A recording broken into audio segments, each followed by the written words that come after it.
Good morning, guys, or just morning, because it's not a good morning without matcha. I'm kind of kidding, but there have been some life updates that have significantly changed the way that I've been living my life and even the food that I've been consuming. But today we are going to do another high protein focused what I eat in a day as a vegan. Before we get any further into the video, I want to just apologize in advance if I keep closing my eyes. I have a concussion and everything feels really bright to me. It's still early, so the sun's not too strong yet. I also can't drink matcha as a result. So instead, we are gonna have some coconut water. Does it fill the void? Not really, but I do love coconut water and it's something. This is my favorite brand, you guys probably already know that. If you've been watching the recent What I Eat in a Day videos, and you know that I've been starting my mornings with a little something, almost like a pre-breakfast, because I used to not really eat breakfast at all. And because I'm always active in the morning and I prefer to work out in the morning, I like to try to get something in. Usually it's also to offset the caffeine, but as I've learned, caffeine is not great for a concussion. I also haven't been able to work out in like 2 weeks at this point. So we're gonna go to the gym to do like a walk on the treadmill. That's the most I've kind of worked up to so far. Nevertheless, we're gonna have some blackberries and some coconut water. I think that focusing on protein is a little bit more important when you're really active, and my appetite has been really weird for many reasons. The first being I've literally been sleeping so much, guys. Like, never slept this much in my life. It's a part of like the healing process, I guess. So that's number one. And number two, since I haven't really been going to the gym and haven't been active, my appetite's kind of been dull, but it's still important that we eat enough food.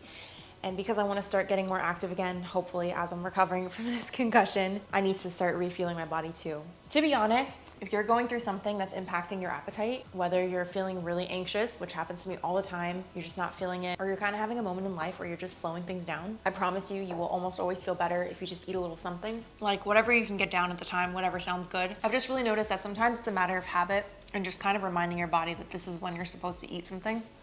Anyway, with that, I think the same applies to working out.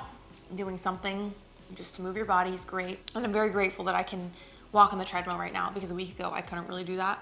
To be honest, it feels like I'm on a rocking boat almost 24/7. So it's not ideal, but I'm grateful that I'm alive, I'm well. We're gonna go to the gym and we're gonna have a great day of high protein eats. I'm very excited for breakfast, so I can't wait to show that to you guys.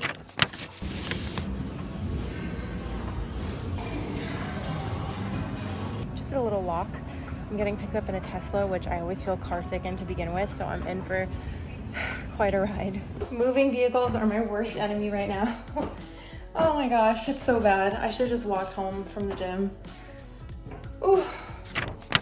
It's breakfast time. I'm so excited. We're about to make my current hyperfixation meal that just so happens to be high in protein as well. First up, we have this vegan ricotta, which is pretty high in protein because the base of it is tofu. We've also got nutritional yeast in here, which actually has a significant amount of protein. And then we're gonna top it off with frozen tomato. First, I'm gonna grab a couple scoops of this vegan ricotta. This recipe is in my cookbook and it's one of my favorites. We'll give this a good spread just so that there's more surface area. And I like to make like a little well to put all the tomato in. Next, we take our frozen tomato and then we just grate the tomato. Let me bring you in closer. So a good amount like this, a little mountain if you will. Trust me, I know it seems crazy, but it is so good. Drizzle some nice olive oil on top, flaky salt. And there it is, it's basically a frozen caprese. It's truly so good, and depending on how much of the ricotta you use, you can get more protein. But my favorite way to eat it is just get right in there. It's just so good. I don't know what to tell you. Please try this. It's genuinely so good. You can use any cheese you like, but I really recommend using my ricotta recipe because it's what makes this high protein. I can already tell you I'm probably gonna have a second plate of this. I just wanted to make it a cute one. I am so excited for lunch because we're gonna make a recipe from my friend's cookbook. My friend Catherine just came out with her book called Peaceful Kitchen. She's a registered dietitian and vegan herself. I feel like her approach to food is very balanced, obviously, which I can appreciate, and she knows her stuff. She's been through all the necessary years in school, and her recipes are very plant forward. Lots of veggies, very creative, very flavorful, and we are gonna make these, which look freaking insane. Take a peek at that. These are crispy buffalo white bean tacos. So obviously the white beans jumped out to me. I was in need of something protein rich today. And these are basically buffalo flavored white beans, but like crispy tortillas, which I love as well. Her food is very unprocessed too, which is always a plus in my book. So we got the protein from the cannellini beans, also some added protein from the tahini, which is mixed in. A little bit in the corn tortillas as well, but most of all, they just look freaking delicious, so I'm so excited to make them. This is on page 128 of her book. I'll link it in the description box below if you want to check it out. But let's get into making it. We start by coating a sheet pan in neutral oil, and then it crisps up in the oven. So it's like a nice alternative to like deep frying. And then we'll set this aside. And then more oil for the pan, onions, our spices, and then grated garlic. It's amazing how good onions and garlic can smell, and a couple spices. White beans, little salt, tahini, and buffalo sauce. It's giving Erewhon buffalo cauliflower actually. It smells good. And the tahini makes it like nice and creamy. We scoop the beans into the tortillas, and it's like a little, well, it's a taco. How do I keep it from opening? Is the question. Oh, well, I guess it sticks, so that's fine.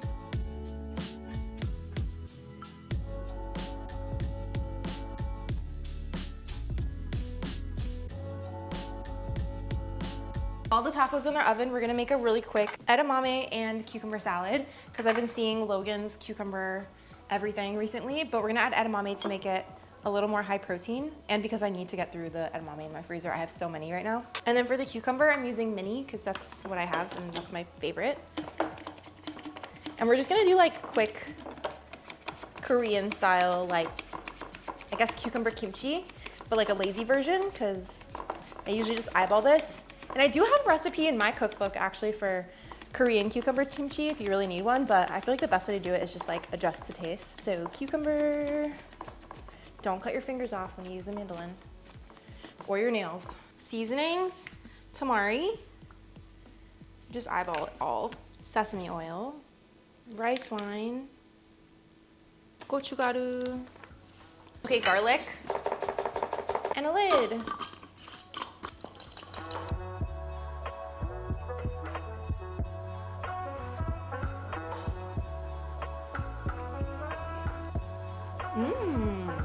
Honestly, it doesn't even taste like beans, which is kind of a flex because I feel like beans are a weird food. You know, like you have to make them taste good to make them, but these are really good. They're like not as crunchy. I think I fucked up a little bit making them, but would make a gun. And then also cucumber salad. Okay, I'm gonna eat this and I'll see you guys at dinner.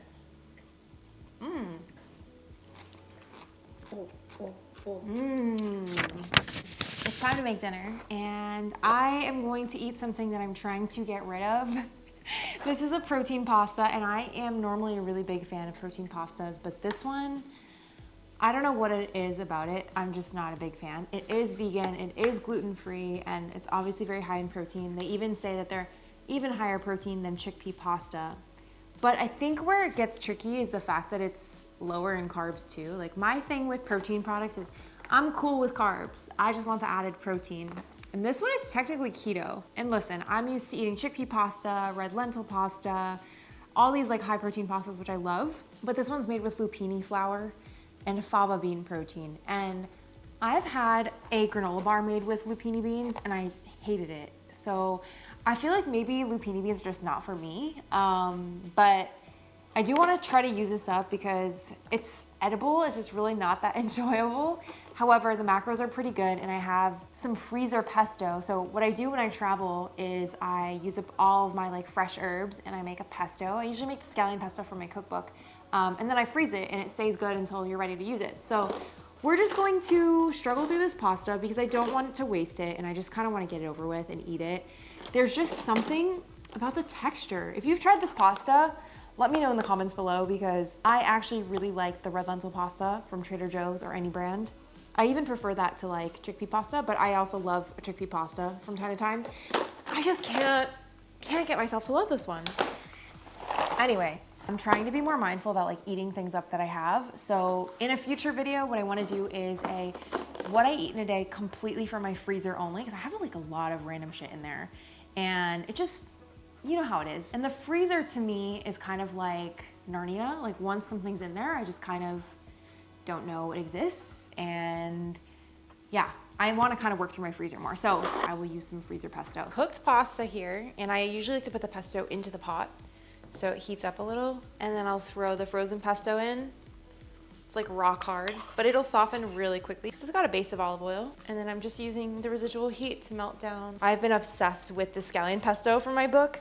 Since the book came out, I feel like it's the recipe that I've made the most. Okay, here is our pesto pasta. I can't lie to you, I'm not that excited to eat it just because for whatever reason, this pasta just isn't my favorite.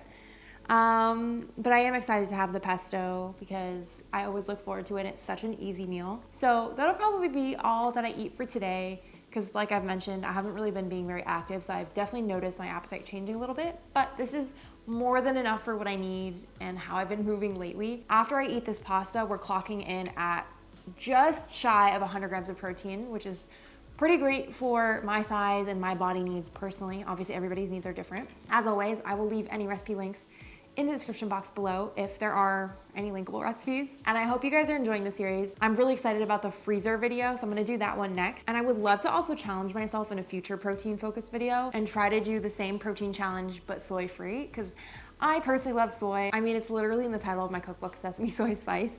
I've never had any issues with it, and you know, I am Asian and it's part of what I grew up eating, but I know a lot of people do have allergies or other reasons for avoiding, so maybe that's an idea for another video because I do tend to lean on soy products because I can. Let me know if you'd want to see that video. I have a lot more ideas now that I'm kind of home and settled and on the mend up here. Maybe even like a workout or like physique update because I feel like my body has really drastically changed in the last few months, and I guess my lifestyle's changed a lot too. So I'd love to just chat about some of the changes that I've seen and why I think those changes occurred. Anyway, back to the food.